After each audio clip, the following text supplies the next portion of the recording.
बातम्या बघूयात गावाकडच्या 50. अंतरवाली सराटीमध्ये जरांगेंनी घोड्यावर बसून चष्मा घातलाय. यावेळी त्यांनी चष्मा आपलाच आहे का असं म्हणत धनंजय मुंडेंना टोला लगावला.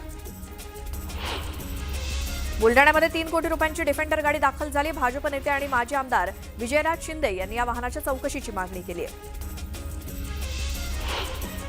बुलढाण्यामध्ये धनत्रयोदशीच्या मुहूर्तावर नागरिकांनी चांदी खरेदी केली. दिवाळीत चांदी विक्रीमध्ये 30 ते 40% वाढ झाल्याची माहिती सराफा व्यापाऱ्यांनी दिली. अमरावतीमध्ये सोनेरी भोग नावानं मिठाई विक्री केली जाते. मिठाई खरेदीसाठी नागरिकांनी दुकानात मोठी गर्दी केली आहे. मिठाईला 24 कॅरेट सोन्याच्या वरखानं सजवण्यात आलंय. मुंबई पुणे महामार्गावरती मोठी वाहतूक कोंडी झाली आहे. त्यामुळे 7 ते 8 किलोमीटरपर्यंत वाहनांच्या लांबच लांब रांगा लागल्यात. त्यामुळे चाकरमान्यांना नाहक त्रास सहन करावा लागतोय. मावळमध्ये मुंबई पुणे महामार्गावरती मोठी वाहतूक कोंडी निर्माण झाली आहे. वाहतूक कोंडी झाल्यामुळे वाहनांच्या लांबच लांब रांगा लागल्यात. त्यामुळे वाहनधारकांना त्रास सहन करावा लागतोय. सिंधुदुर्गात कोंबड्यांची झुंज लावण्यात आली होती. झुंजीची जाहिरात व्हॉट्सअपवरती व्हायरल झाल्यामुळे 9 जणांवरती गुन्हा दाखल झाला. पुण्यातील मॉडर्न कॉलेजमधील एका विद्यार्थ्याला ब्रिटनमधली नोकरी गमवावी लागली. सोशल मीडियावरती व्हिडिओ जारी करत विद्यार्थ्याने ही माहिती दिली. मॉडर्न कॉलेजनं शैक्षणिक कागदपत्र देण्यास टाळाटाळ केल्यामुळे त्याला नोकरी गमवावी लागली आहे.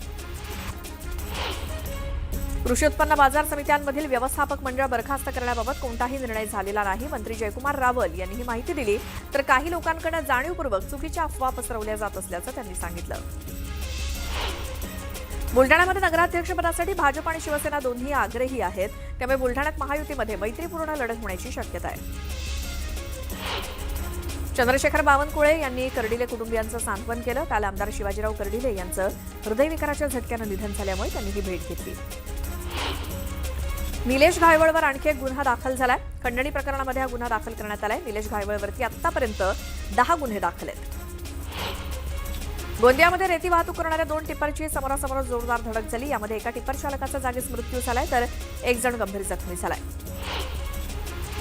बीडच्या मादळमोही गावामध्ये एका तरुणानं आत्महत्या केली. धनगर समाजाला एसटी प्रवर्गातनं आरक्षण देण्याची मागणी करत त्याने हे टोकाचं पाऊल उचललं. नागपुरात चोरी गेलेलं साहित्य हे पोलिसांनी नागरिकांना परत केलं. 200हून अधिक नागरिकांना त्यांचं साहित्य परत मिळालंय. दरम्यान सर्वत्र पोलिसांचं कौतुक होत आहे. नांदेड जिल्ह्यातील अर्धापूर तालुक्यातील चेनापूर तांडा इथे 80 जणांना विषबाधा झाली. याच प्रकरणी आता सर्वांनी ज्या विहिरीतनं पाणी प्यायलं होतं त्याचे नमुने तपासणीसाठी प्रयोगशाळेत पाठवण्यात आलेत. आरोग्य विभागाकडून प्रत्येक घरात जाऊन तपासणी सुरू आहे. तर विषबाधा प्रकरणानंतर आमदार श्रीजया चव्हाण यांनी चेनापूर तांडा इथे भेट दिली. यावेळी त्यांनी आरोग्य अधिकाऱ्यांशी देखील चर्चा करत योग्य त्या सूचना दिल्या. सोन्याच्या दरात 3,000 रुपयांची घट झाली असून सोन्याचे दर 1,31,000वरती गेले. तर चांदीच्या दरात सुद्धा 5,000 रुपयांची घसरण झाली. त्याच निमित्तानं धनत्रयोदशीला सुवर्णनगरीत ग्राहकांची गर्दी आहे. मुंबई गोवा महामार्गावर मोठी वाहतूक कोंडी झाली आहे. माणगाव शहर ते कळमजे आणि मुगवली फाट्यापर्यंत वाहनांच्या मोठमोठ्या रांगा लागल्यात. मुंबई पुण्याहून कोकणामध्ये येणाऱ्या वाहनांची संख्या देखील वाढली आहे. दिवाळी निमित्तानं पुणे नाशिक महामार्गावरती पिंपळवंडी आळेफाटा ते बोटा दरम्यान मोठी वाहतूक कोंडी झाली आहे. तब्बल 25 किलोमीटरपर्यंत वाहनांच्या रांगा लागल्यात. महामार्गाचं काम सुरू असल्यामुळे ही वाहतूक कोंडी होतीये. धाराशिव जिल्ह्यातील पवनचक्कीचा मोबदला मागणाऱ्या 80 शेतकऱ्यांवरती पोलिसांनी गुन्हा दाखल केलाय.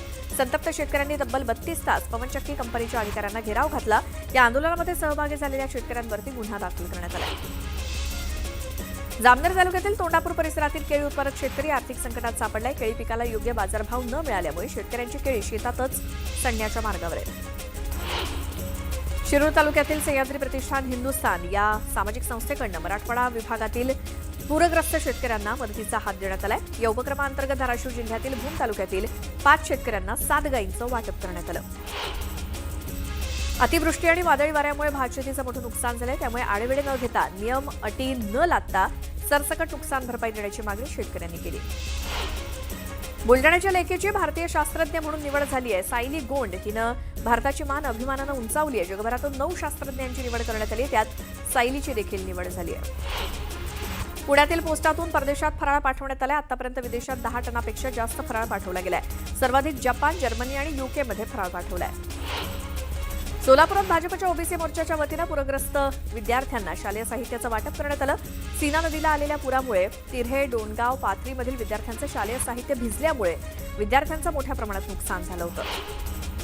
नांदेडच्या अर्धापूर तालुक्यातील शेणापूर तांडा इथे 75 जणांना विषबाधा झाली. विहिरीच्या पाण्यामुळे विषबाधा झाल्याचा अंदाज आहे. पाण्याचे नमुने घेऊन तपासणीसाठी प्रयोगशाळेत पाठवले जाणार आहे. नंदुरबार जिल्ह्यातील तापी नदीच्या काठावरील संगमेश्वर महादेव मंदिर परिसरात महाआरती करण्यात आली. मंदिर परिसरात 11,000 दिव्यांची रोषणाई करण्यात आली. यावेळी मंदिर परिसर दिव्यांच्या प्रकाशाने उजळून गेलाय. यावेळी विजयकुमार गावित यांच्या हस्ते आरती करण्यात आली. विक्रमगडमध्ये 3,40,00,000 रुपये खर्चून बनवलेल्या अरुंद रस्त्यामुळे विद्यार्थ्यांचे हाल होत आहेत. दररोज विद्यार्थ्यांना जवळपास 12 किलोमीटर पायी प्रवास करावा लागतोय. शिक्षणापेक्षा जास्त वेळ प्रवासात जात असल्यामुळे विद्यार्थ्यांनी नाराजी व्यक्त केली. जिल्हा परिषद आणि पंचायत समिती निवडणुकांसाठी आरक्षण सोडत जाहीर झाली. त्यानंतर सांगलीमध्ये जिल्हा परिषद आरक्षणाविरोधात 67 तक्रारी दाखल झाल्या, तर पंचायत समितीसाठी 7 हरकती प्राप्त झाल्या. मावळमधील बाजारपेठेत कोल्हापूर आणि सांगलीतून आलेल्या मातीच्या पणत्यांनी सर्वांचंच लक्ष वेधलंय. बाजारपेठेत पणत्यांचा झगमगाट दिसू लागलाय. पारंपरिक लाल पणत्यांना आजही पसंती मिळतेय. दिवाळीच्या सुट्ट्यांनिमित्तानं होणारी गर्दी लक्षात घेता अक्कलकोटमधील स्वामी समर्थांचं मंदिर 20 तास खुलं राहणार आहे, तर गाणगापुरात दत्तात्रय मंदिर 18 तास खुलं असेल. सोलापुरात शेतकरी तानाजी पवार यांचं निधन झालं आणि त्यांच्या निधनानंतर त्यांचा पाळीव कुत्रा 9 दिवस स्मशानभूमीतच थांबला होता. मोहोळ तालुक्यातील वडवळ गावामध्ये एका पाळीव कुत्र्यानं दाखवलेली निष्ठा सर्वांच्या मनाला भिडणारी होती. नंदुरबार कृषी उत्पन्न बाजार समितीमध्ये लाल ओल्या मिरचीची आवक वाढली आहे, मात्र योग्य भाव मिळत नसल्यामुळे शेतकरी हवालदिल झालाय. पावसानंतर रोगाचा प्रादुर्भाव झाल्यामुळे मिरचीचं उत्पन्न घटलंय. दिवाळीनिमित्तानं आठवडाभर लासलगाव मनमाड सोबतच नाशिक जिल्ह्यातील बहुतांश बाजार समित्या बंद असणार आहेत. त्यामुळे तब्बल 8 दिवस कांद्यांसोबतच सर्वच लिलाव ठप्प असणार आहेत. लिलाव बंद झाल्यामुळे शेतकऱ्यांची मात्र मोठी गैरसोय होणार आहे. गोंदिया जिल्ह्यात झालेल्या परतीच्या पावसामुळे तब्बल 2,309 हेक्टरवरील पिकांना फटका बसलाय. त्यामुळे 6,398 शेतकरी बाधित झाले असून त्यांनी 3,50,00,000ची मागणी केली आहे. कोकणामध्ये परतीच्या पावसानं पुन्हा एकदा शेतकरी संकटात सापडलाय. परतीच्या पावसानं कोकणातील शेतकऱ्यांचं कंबरडं मोडलंय. महिने कष्ट करून पिकवलेलं पीक आता कुजायला लागलंय. त्यामुळे कोकणातील शेतकऱ्यांसाठी कोणी पाऊल का उचलत नाही असा सवाल शेतकरी विचारतायत. पुण्यामध्ये राज्यस्तरीय रब्बी हंगाम नियोजन आढावा बैठक कृषी मंत्री दत्तात्रय भरणे यांच्या उपस्थितीत पार पडली. रब्बीचं वाढतं क्षेत्र लक्षात घेऊन आत्तापासून बियाणं, खतं आणि निविष्ठा यांचं नियोजन करण्यात येणार आहे. भंडारा शहरामध्ये भटक्या कुत्र्यांची संख्या दिवसेंदिवस वाढली आहे. त्यातच एका पिसाळलेल्या कुत्र्यानं तब्बल 20 जणांचा चावा घेतलाय. त्यात 9 बालकांचा समावेश आहे. या घटनेमुळे परिसरात दहशतीचं वातावरण आहे. दीपावलीचा एक दिवा छत्रपती शिवाजी महाराजांच्या चरणी या संकल्पनेतनं किल्ले रायगडावरती दिवाळी साजरी करण्यात आली. गडपूजनाचा कार्यक्रम करत मशाली पेटवून महाराजांना मानवंदना देण्यात आली. नाशिक रोड परिसरातील वडनेर गेट आर्टिलरी सेंटर जवळच्या मेसच्या मागे लावलेल्या पिंजऱ्यामध्ये आणखी एक बिबट्या अडकलाय. मागील 2 महिन्यामध्ये 6 बिबट्यांना जेरबंद करण्यात वनविभागाला यश आलंय. औरंगाबाद रेल्वे स्थानकाचं नामकरण करण्यात आलंय. शासनाच्या अधिसूचनेनुसार आता छत्रपती संभाजीनगर असं नामकरण करण्यात आलं असून 2023 मध्ये छत्रपती संभाजीनगरच्या नामांतराचा प्रस्ताव पाठवण्यात आला होता. शरदचंद्र पवार पक्षाच्या कार्यकर्त्यांनी धाराशिवमध्ये जिल्हाधिकारी कार्यालयासमोर काळी दिवाळी साजरी केली. पूरग्रस्त शेतकऱ्यांना दिलासा देण्यासाठी जाहीर केलेलं मदतीचं पॅकेज न मिळाल्यामुळे आंदोलन करण्यात आलं. नागपुरातील इलेक्ट्रिकचं दुकान फोडून 12 लाखांचा मुद्देमाल चोरट्यांनी लंपास केला. या प्रकरणी पोलिसात गुन्हा दाखल करून चोरट्यांचा शोध सुरू आहे. निलेश गायवळला पासपोर्टसाठी मदत करणाऱ्या एजंटची आता चौकशी होणार आहे.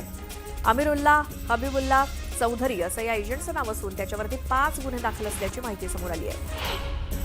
साई संस्थांच्या अधिकाऱ्यांसह 47 कर्मचाऱ्यांवरती शिर्डी पोलिसात गुन्हा दाखल झालाय.